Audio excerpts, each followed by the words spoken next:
Those important words, and good afternoon to you all. Back to school, back to Bled.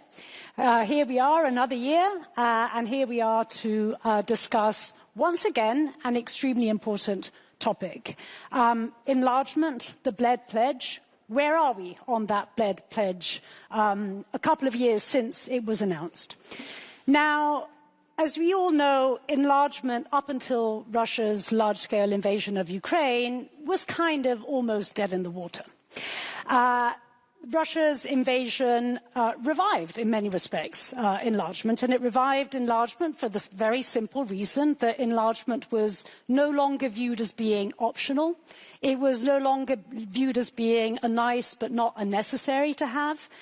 There was no stable grey zone in between the European Union and what lied to the east, and therefore all of a sudden enlargement once again was understood as being strategic, as being in our own interests, as being perhaps even existential. And it is really in this context that the Bled Pledge was made. Now, I think in fairness what we can say a couple of years on is that a number of very important things have happened. New countries have been recognized as candidates to enlargement. Accession negotiations have been opened with several others. Accession talks have been accelerated with a couple represented here on stage today. And as President Costa was reminding us, we also have a growth plan. So I think, you know, if we really do want to look at the glass half full, it's fair to say that indeed there have been important steps being made. But for true believers in enlargement, for enlargement enthusiasts, I think as many of us in this room are, we tend to look often also at the glass being half empty. What is it that we could do more? What is it that we can do to accelerate further? What is it that we can actually do to ensure that that Bled Pledge is not only met, but perhaps we can even anticipate it by a couple of years? And in order to discuss this question, Ali has already introduced them. We have an absolutely stellar panel to discuss them with us, and especially indeed for those that would like to see the process accelerating even further, there are, I think, at least a couple of questions or challenges that I think would be extremely important to discuss over the next hour or so. The first is what I would define as being the poison in the enlargement process. And the poison in the enlargement process is the bilateralization and the politicization of the enlargement process.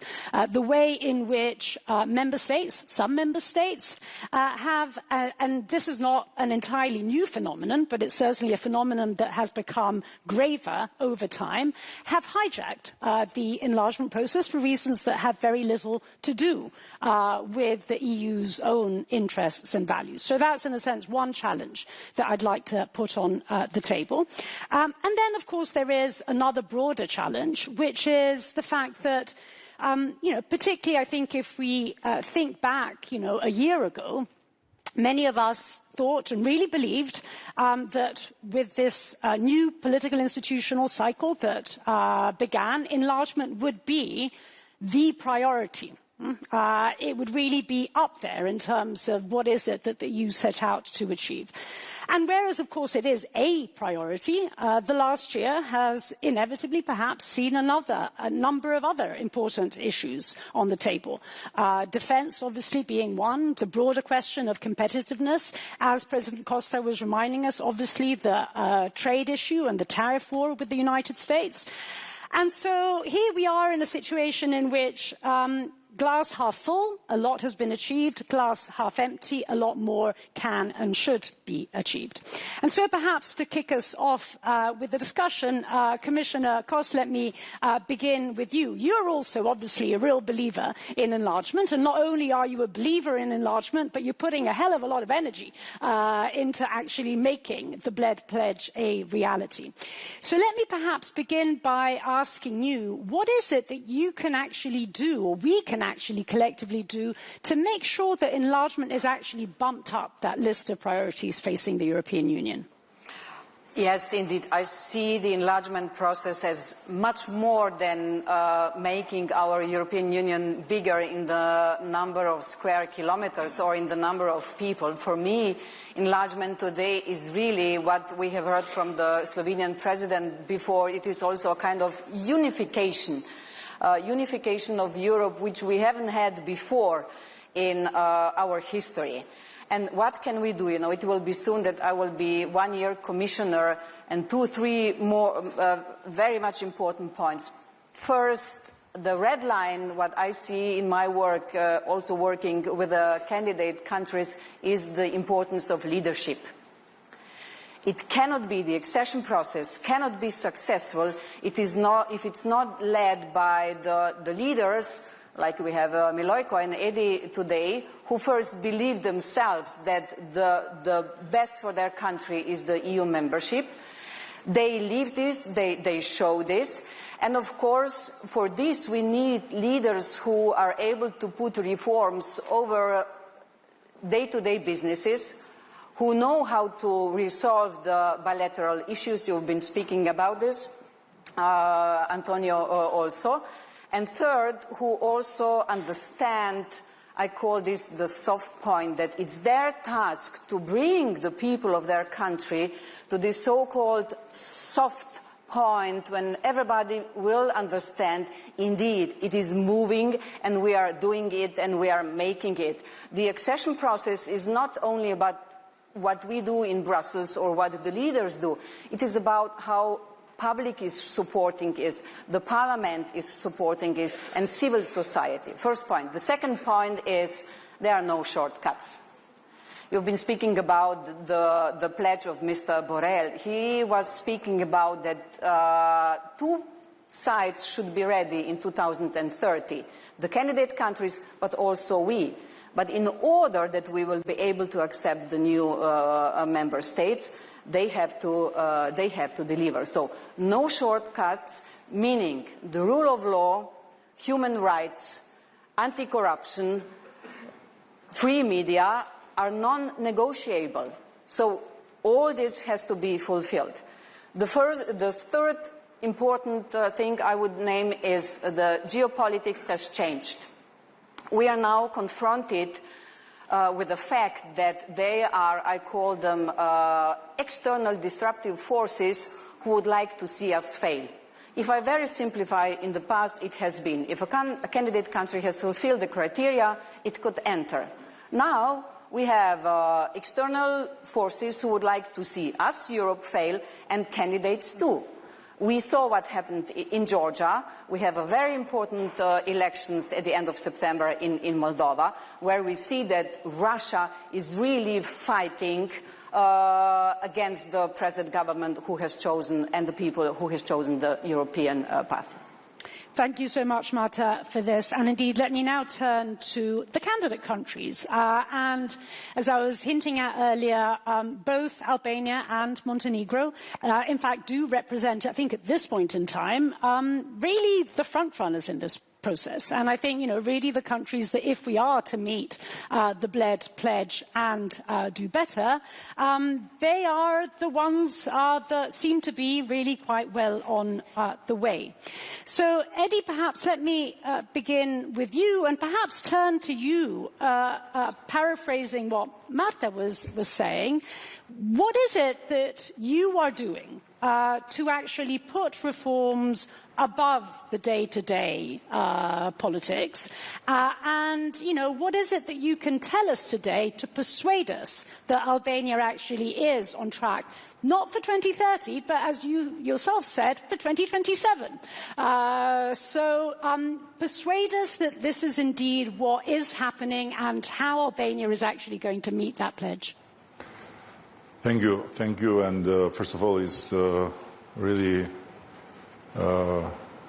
very nice to be here in the 20th anniversary of this forum, although I have not followed the whole 20. And I want to make very quick two remarks. Number one, I saw the film, and I was amazed to see our former president being the same. Like Slovenia, by the way, every time I come here, nothing changes, it's the same, perfect, perfect. And the second remark is, I don't know for what reason, maybe it's strategic, but the chairs become tinier and tinier and tinier. More and more uncomfortable. Maybe you have a message through the chairs, I don't know. This panel only. Just to tell us, don't. There's a reason. Just to give, just to tell us we have to finish quick. But if we wanted, you wanted us to finish quick. First of all, no Italian moderator, because they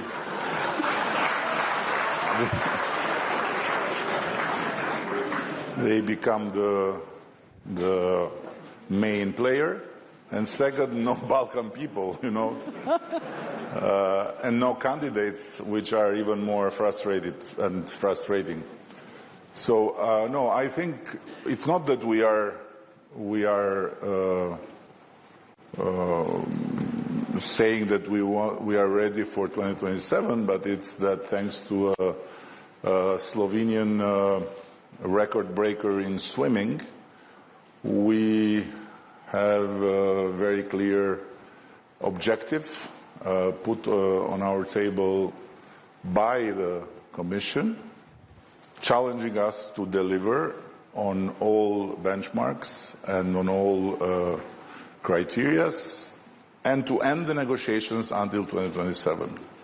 And then, of course, it will be the member states, and it's another part of the process. So what we are doing is exactly that. We are pushing and pushing and pushing and not asking questions, because the best thing to do with the European Union is to be free when you talk in Bled, but to say yes, yes, yes, yes every time they say to you, you have to do this, you have to do this. They're not negotiations. So if you mix Bled with Brussels, then you are F.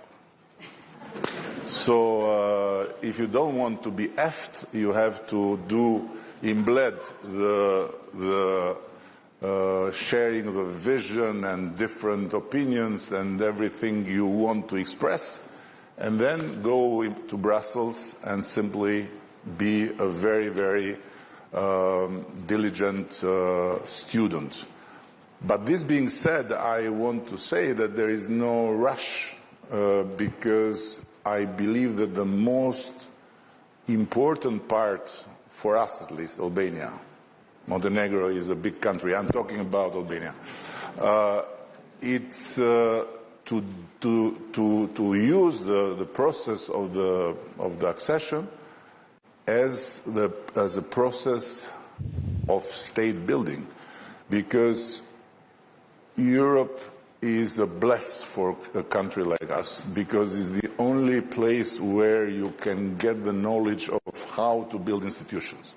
We never had institutions before in the real sense, and to build institutions is the most difficult exercise. And this is what makes the difference between Afghanistan, Iraq, or name it, where our very dear friends from the other side of the ocean have thought that with bombs and with values you can change the country, but it's not the case.